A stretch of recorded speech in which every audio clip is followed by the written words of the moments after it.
Hi, welcome to SBR Videos. I'm Peter Loshak. We are talking right now with SBR contributor Joe Gavassi, who's really impressed us with some great college basketball analysis recently and winning picks. And right now he's going to tackle the Michigan State-Duke game. I'm very interested to see what he has to say about this one. Is he going to continue to ride the Michigan State overachieving Cinderella train with Tom Izzo, or does he believe that Duke is the play here, even as a pretty substantial favorite? Joe Gavassi, thanks for being with us. My pleasure, as always, and of course with the SBR video team and you guys out there for this NCAA Final Four winner. Okay, Joe, I'm sure everyone, handicappers all over the country are wrestling with this spread. Is 5 points or 4 points or whatever it is right now too many to be giving to Michigan State? How much of an edge on the court does Duke actually have? What's your take on this game, Joe Gavassi? My take on this game is that the clock has struck midnight for the Cinderella Michigan State Spartan. They do enter on a 9-1 straight-up run, so typical of a Tom Izzo team who is in his 20th year on the pine for the Michigan State Spartans.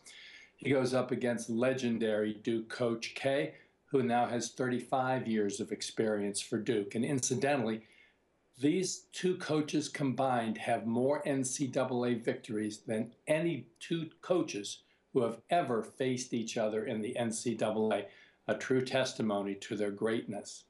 Back to the hardwood, however, for a Michigan State team who does enter as the Cinderella team, the number 7 seed, on a 9-1 straight up, 8-2 ATS run, their only loss to Wisconsin in overtime in the College Conference tourney final.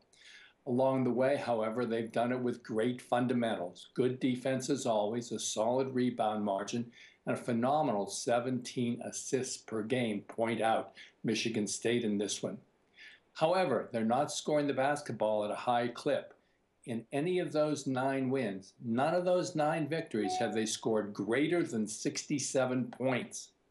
That leaves us to the Duke Blue Devils with their precocious trio of freshmen in Winslow and Okafor up front and Tyus Jones in the backcourt. This team is thought to be a great offensive team, and truly they are. 80 points a game, 50% shooting, 40% from the arc, easily the best team left in the tourney on the offensive end. Further proof of that fact is they've won their 4 games by a total of 78 points, more than any other Final Four team. They've covered those games by 29 points, more than any other team in the NCAA semifinals. Case can truly be made that Duke is the hottest team in the field.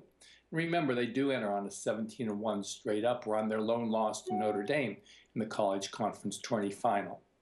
Too much up front here for Duke with Okafor and Winslow, and as well Tyus Jones and Quinn Kitt in the backcourt, shooting nearly 90% from the stripe down the stretch. Good defensive matchup here, because Duke has allowed their 4 opponents just 53.5 points per game in the NCAA tourney.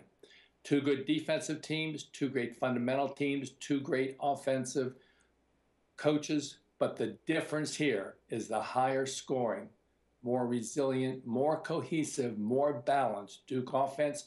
Duke wins this one on offense by double digits.